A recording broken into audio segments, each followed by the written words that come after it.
3돌 미만 어린아기들의 발달 단계에 딱 맞는 그림책은 어떤 그림책일까? 궁금하셨다면 이 영상이 분명 도움이 될 거예요.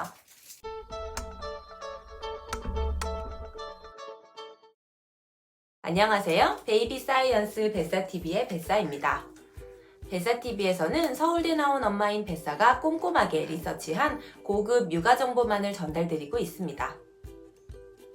지난주 영상에서 책 육아가 언어 발달과 사회성 발달, 그리고 수학 실력에까지 영향을 줄 수 있다는 내용 설명드렸어요. 그런데 책 육아라는 말, 육아하는 부모님이라면 많이 들어는 보셨을 테지만 책 육아를 한다는 게 대체 뭘까요? 집안을 책으로 꽉 채우고 TV를 없애는 게 책 육아일까요? 보도. 분명 누군가가 이 단어를 만들었을 때 의도한 바가 있겠지만 뱃사는 리서치 이후 책 육아라는 것에 대해 이런 식으로 생각해 보았어요. 보도. 책 육아는 책, 부모, 아이 이렇게 3가지 관점에서 바라볼 수 있는 것 같습니다.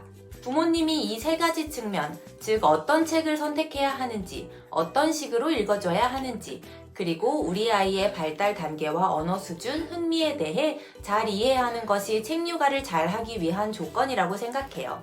이를 바탕으로 부모님도 아이도 행복하게, 그리고 지속 가능한 방식으로 책 읽기를 하는 것이 책 육아이고요. 책 육아를 하기 위해 책을 많이 구입해야 한다거나 하루 중 몇 시간 이상은 책 읽기를 해야 한다거나 이런 건 아니라고 생각합니다.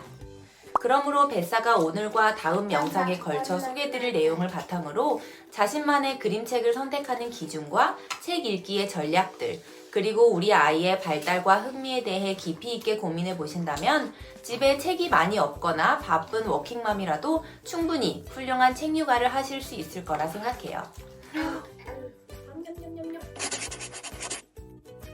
앞서 말씀드렸던 3가지 요소 중 오늘은 책에 대해 말씀드릴 거예요. 그림책을 고를 때는 어떤 기준을 가지고 선택하는 게 좋을까요? 즉, 어떤 책이 좋은 책일까요? 답은 아이의 발달 단계, 즉 연령에 따라 달라질 수 있는데요. 오늘은 대체로 만 1세에서 3세 사이에 해당하는 아이들에 대한 이야기를 하려고 해요. 오늘도 결론부터.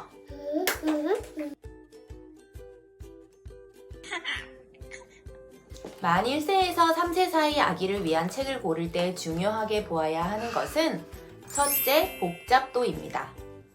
만 3세 미만 아이들은 아직 인지 능력과 언어 수준이 제한적이기 때문에 책의 그림이나 내용이 어느 정도 단순해야 하고 아기가 직관적으로 그림과 텍스트를 연결시킬 수 있어야 합니다. 아동교육 분야에서 자주 언급되는 비고츠키라고 하는 학자가 있는데요. 이분의 핵심 이론 중 하나가 근접 발달 영역이라는 것입니다. 쉽게 말씀드리면 아이에게 주어지는 자극이 아이가 혼자서 쉽게 해낼 수 있는 수준보다 아주 약간만 더 어려울 때 아이는 가장 효과적으로 배울 수 있다는 것입니다. 그러므로 책 읽어주기의 효과가 극대화되기 위해서는, 그리고 아이의 책 읽기에 대한 적극적인 참여와 동기를 이끌어내기 위해서는 책의 그림과 텍스트가 아이 수준에 너무 쉽거나 어렵지 않은 적절한 복잡도를 가지고 있어야 합니다. 아기에게 그림책을 읽어줄 때 텍스트는 아이의 발달 단계에 맞게 얼마든지 부모님이 조절해서 읽어주실 수 있어요. 특히 3세 미만 아이들은 언어가 하루가 다르게 발달하고 아이들마다 편차도 크기 때문에 부모님이 책을 읽어줄 때 자연스럽게 아이의 언어 수준에 맞게 조절하는 경향이 있다고 해요. 하지만 그림은 부모님이 어떻게 조절할 수가 없죠. 그러므로 그림책을 고르실 때 만 1세에서 3세 아이들 수준의 그림이 너무 어렵지 않은지를 보셔야 합니다. 어려운 그림이라는 게 뭘까요? 어려운 그림이란 책의 내용을 이해하는 데 큰 도움이 안 되는 그림을 말합니다. 먼저 그림이 텍스트를 충분히 표현해주지 못하는 경우가 있습니다. 지난 영상에서 들었던 예시를 다시 한번 가져와 볼게요. 다미야, 이제 공 가지고 놀자. 이 페이지에서 왼쪽 그림이 이렇게 누군가가 공을 손가락으로 가리키고 있는 그림이라면 아기는 이제 공 가지고 놀자 라는 문장의 의미를 원래 몰랐다고 하더라도 그림의 도움을 받아 문장의 의미를 이해할 수 있어요. 반면 왼쪽 그림이 그냥 이렇게 누군가가 서 있는 그림이라면 아기는 그 문장의 의미를 어떻게 해석해야 할지에 대해 충분한 단서를 제공받지 못하겠죠. 아기에게 들리는 문장이 별 의미가 없고 배움이 일어나지 않을 때 아기는 흥미와 집중도 더 쉽게 잃어요. 또 한 페이지의 그림이 너무 많은 경우 역시 아이에게 어려울 수 있습니다. 한 연구에 따르면 3세에서 5세 사이의 아이들을 대상으로 했을 때 펼쳐진 책의 2페이지의 그림이 1개 있는 책과 그림이 2개 있는 책을 보여주고 비교해봤더니 그림이 1개 있는 책을 읽었을 때 단어를 더 잘 습득했다고 해요. 그림이 2개 있을 때 아이들은 지금 들리는 문장을 어떤 그림에 연결시켜야 하는지 생각해야 하고 이것이 뇌에 일종의 인지적 부담으로 작용하여 배움의 효율을 떨어뜨릴 수 있다는 것입니다. 다만 어른이 읽어주면서 아이가 어떤 그림을 봐야 하는지 손가락으로 가르쳐줬을 때에는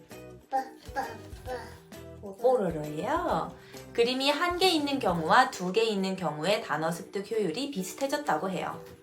위 연구가 3세 이상 아이들을 대상으로 한 연구였기 때문에 1세에서 3세 사이 아이들의 경우 그림이 많을 때 더 어려워할 수 있겠죠? 이야기책의 경우 한 페이지에 그림이 하나씩 있는 경우도 상당히 있고요. 하나의 그림 안에서도 여러 물체나 등장인물이 등장하는 경우가 많아 아이들이 문장을 들으면서 각 단어나 문장이 어디에 연결되는 건지 헷갈릴 수 있습니다. 더군다나 이야기책이 아닌 이러한 정보 그림책의 경우 대부분의 경우 한 번에 많은 그림들에 동시에 노출되게 돼요. 물론 문장을 말할 때 아이가 어디에 집중해야 할지 단서를 제공하기 위해 부모님이 단어 하나하나를 말할 때마다 포인팅을 최대한 해주면 좋겠지만 모든 단어마다 일일이 포인팅을 해주는 게 실제로는 상당히 어려울 거예요. 그리고 페이지를 딱 넘겼을 때 그림 속에 등장하는 물체나 캐릭터가 너무 많으면 아이가 집중해야 할 대상이 명확하지 않아 집중력이 저하되는 순간들이 더 자주 발생할 수 있을 것 같아요. 그러므로 아기가 아직 어린 경우 단순하고 펼쳐진 페이지 속의 물체나 캐릭터가 너무 많지 않은 책을 고르는 것이 전반적으로 집중과 배움에 좋을 것 같습니다. 장난감이나 책 등의 선택지를 한 번에 너무 많이 주는 것이 아이의 집중을 방해할 수 있다고 뱃사가 여러 영상에서 말씀드렸었는데요. 비슷한 맥락에서 이해하시면 되겠네요. 둘째, 사실성과 현실성입니다. 아직 어린 아이들에게는 표현 방식이나 소재가 최대한 현실적인 책이 배움과 흥미를 가장 효과적으로 이끌어낼 수 있어요. 먼저 표현 방식이 얼마나 현실과 닮아 있는지를 뜻하는 사실성부터 살펴볼게요. 영상도 마찬가지인데요. 아직 어린 아기들에게는 영상이나 그림으로 배운 것을 현실에 적용하는 것이 어려울 수 있어요. 그래서 그림이 현실에 더 가까울수록 궁극적으로는 사진일 때 새로운 단어나 행동 패턴을 가장 잘 습득할 수 있다고 합니다. 아이들의 상징 이해 능력에 대해 잠깐 알아볼게요. 위 논문에 따르면 9개월 아기들은 사진을 주면 이 사진이 현실의 무언가를 상징한다는 것을 인식하지 못하고 사진을 그냥 하나의 물건으로 다뤄버립니다. 사진을 꾸기거나 먹거나 사진 속 물체를 만지려고 하지요. 18개월 정도 되면 부모님의 도움 없이도 사진이나 그림을 상징으로 대하기 시작한다고 해요. 사진이나 그림 속 물체를 만지려고 하는 게 헛수고라는 사실, 이 이미지가 어떤 물체를 상징할 뿐이라는 사실을 조금씩 인지하고 포인팅과 라벨링을 스스로 하는 모습을 볼 수 있어요. 상징의 개념을 이해하고 그림을 현실에 적용할 수 있는 이 능력은 아이의 연령에 따라 그리고 그림이 얼마나 현실과 닮았느냐에 따라 달라집니다. 한 연구에서는 이런 실험을 했습니다. 15개월과 18개월 아기들을 세 그룹으로 나눠 그림책을 통해 단어를 가르쳐 줬는데요. 내용은 동일한데 첫 번째 그룹은 사진으로 된 책, 두 번째 그룹은 사실감이 풍부한 세밀화로 된 책, 세 번째 그룹은 만화화된 그림으로 된 책을 보면서 단어를 배웠어요. 예를 들어 망고라는 단어를 배웠다고 칠게요. 15개월과 18개월 모두 세 그룹의 아이들은 책을 읽고 나서 다시 책을 보여주면서 망고는 어디 있지? 하고 물어보면 망고를 손가락으로 정확히 짚었어요. 그러나 두 원령 모두 망고의 색깔을 바꾸면 사진이나 세밀화의 경우 여전히 망고라고 인식하였지만 만화화된 그림으로 된 책을 읽은 경우 인식하지 못했어요. 여기다 넣고 싶어? 그림이 약간 달라지면 알아보지 못했다는 것은 그 단어의 개념을 일반화하지 못했다는 뜻이죠. 또한 18개월 아기의 경우 세 그룹 모두 책에서 배운 망고라는 단어를 현실에 확장 적용할 수 있었어요. 그러나 15개월 아기의 경우 사진이나 세밀화가 그려진 책으로 배운 아이들은 현실 속의 망고를 인식하였지만 만화화된 그림이 그려진 책으로 배운 아이들은 현실 망고를 인식하지 못했다고 합니다. 까만색이에요? 아빠가 줬어? 또 다른 연구들에 따르면 30개월 된 아기들도 많이 만화화된 그림을 통해서는 배운 단어를 현실에 적용하거나 그림에서 본 행동을 모방하는 데 어려움을 겪는다고 해요. 이런 점에서 아직 그림과 현실을 능숙하게 연결짓지 못하는 어린 아기들은 사실성이 떨어지는 그림책을 읽었을 때 배움의 효율이 떨어질 수 있고 나이가 어릴수록 그림의 사실성을 고려하여 책을 고르는 것이 바람직합니다. 공식적인 어떤 가이드라인 같은 것은 없지만 뱃사 생각에는 3돌 정도까지 그림책을 고르실 때 사진이 포함되어 있거나 최대한 사실적인 그림체의 그림들이 등장하는 책 위주로 골라주시면 아이의 언어 발달에 도움이 될 것 같아요. 다음으로는 내용의 현실성에 대해 살펴볼게요. 한 논문에서는 이렇게 언급하고 있었습니다. 책 속의 내용이 현실 세계와 닮아 있을수록 아이가 그림책을 이 세계에 대한 정보를 얻을 수 있는 좋은 수단으로 인식하기가 더 쉽다. 아이들이 어떤 정보가 실제적인 것인지, 만들어낸 환상인지 불확실하다고 느낄 때 아이들은 의심하는 태도를 보인다. 책 속의 환상적인 요소들은 아이에게 이 책에 나오는 정보들은 너가 처한 현실과 달라 라는 메시지를 던진다. 그 결과 아이들은 책에서 배운 정보를 현실에 덜 적용하게 된다. 즉, 책에서 보이는 내용이 아기가 매일 겪는 경험과 크게 다를 때 아이는 책에서 배운 내용을 현실에 적용하길 꺼릴 수 있다는 것입니다. 아직 어린 만큼 뭐가 진짜고 뭐가 가짜인지 구분하기 어려우므로 다 가짜라고 판단해버리는 경향이 있다는 것이지요. 뱃사가 육아 지침으로 도움을 많이 받고 있는 몬테소리 철학에서 역시 소재나 등장인물이 최대한 아이의 현실과 맞닿아 있는 책이 좋은 그림책이라고 강조하고 있어요. 한국에서 대체로 만 3세 이하 아이들을 대상으로 하는 영유아 그림책 중 최근 베스트셀러들을 분석한 한 논문에 따르면 아이의 일상생활을 현실적으로 표현하는 사실주의 책, 그리고 여기에 환상적인 요소가 약간만 가미된 책이 베스트셀러 중에 가장 많았다고 하고요. 주제로 따졌을 때는 가족과 친구, 놀이 등 아이가 일상적으로 경험하는 주제가 베스트셀러 중에 가장 많았다고 해요. 물론 베스트셀러인 그림책이 좋은 그림책이라는 것은 아닙니다. 하지만 적어도 어린 아이들에게는 대체로 이런 책들이 반응이 좋았을 것이다. 그래서 리뷰도 좋고 잘 팔렸을 것이다 하는 추측 정도는 해볼 수 있겠네요. 그리고 뱃사의 개인적인 경험으로는 일상생활에 관련된 책을 읽어줄 때 책 내용 관련해서 아기가 겪었던 개인적인 경험들에 대해 이야기해 본다거나 그림책에 등장하는 실제 물건을 집에서 찾아본다거나 하는 등 다양한 언어적 상호작용이나 확장 활동이 더 용이할 수 있습니다. 다미가 11개월 정도였을 때 청소기가 나오는 책이 있었는데요. 뱃사가 한번 옆에 있던 청소기와 책에 나오는 청소기를 번갈아 가면서 이게 청소기야, 봐, 똑같지? 이렇게 바닥을 윙하고 청소하는 거야 라고 말해줬던 적이 있어요. 그때 다미가 굉장히 흥분하면서 그림과 실물을 번갈아 가면서 계속 봤고 다음날부터 하루에도 몇 번씩 그 책을 가져와서 읽어달라고 요청했던 기억이 나네요. 마지막으로 비슷한 맥락인데 의인화된 동물이 등장하는 책에 대해 이야기해 볼게요. 의인화된, 즉 사람처럼 행동하고 옷을 입은 동물이 등장하는 그림책은 아주 흔하죠? 만 3세 미만의 아이들을 대상으로 진행된 연구는 없지만 한 논문에 따르면 4세에서 5세 사이 아이들은 의인화된 동물이 등장하는 책을 읽었을 때 사람이 등장하는 책을 읽었을 때에 비해 스토리의 주제를 파악하는 데 더 어려움을 겪었다고 하고요. 또 다른 연구에서는 4세에서 6세 사이 아이들에게 나눔이라는 교훈을 주는 각각 의인화된 동물과 사람이 등장하는 두 책을 읽어줬는데 의인화된 동물이 등장하는 책을 읽은 후에 비해 사람이 등장하는 책을 읽은 후 아이들이 나눔을 더 잘 실천했다고 합니다.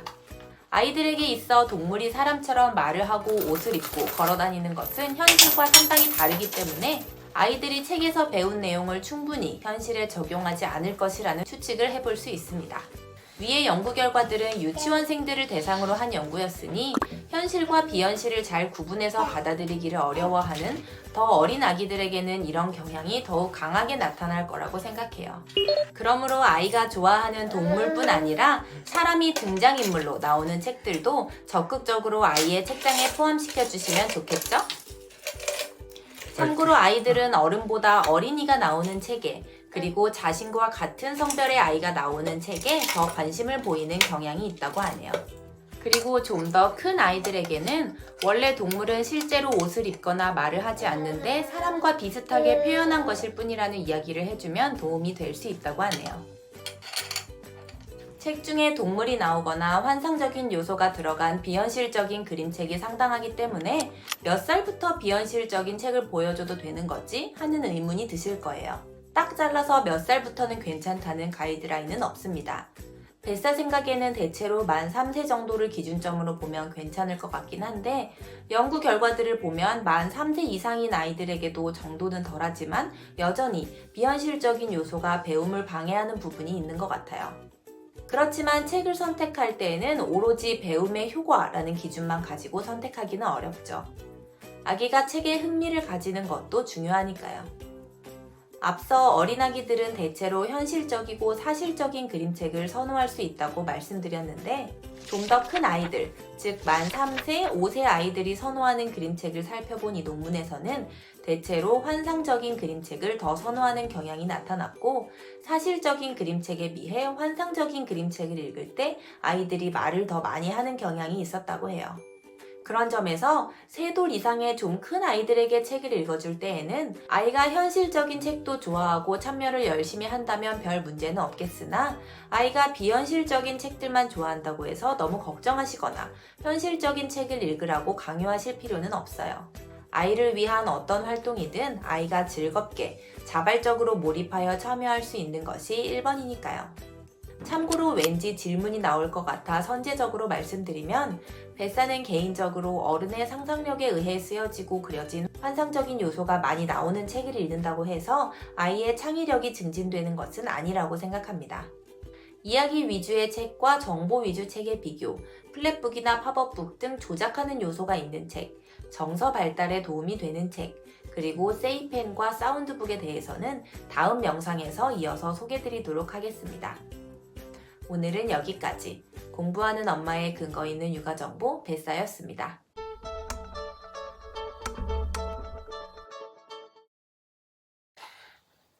세 살? 담이 5살이에요? 담이 몇 살이야? 3살? 응? 4살? 3살. 엄마가 올려줄게. 응? 우쭈. 아이 착해. 아이 착해 그랬어 담이가? 여기 뭐 있는지 알아? 여기도 안 먹어? 아니에요.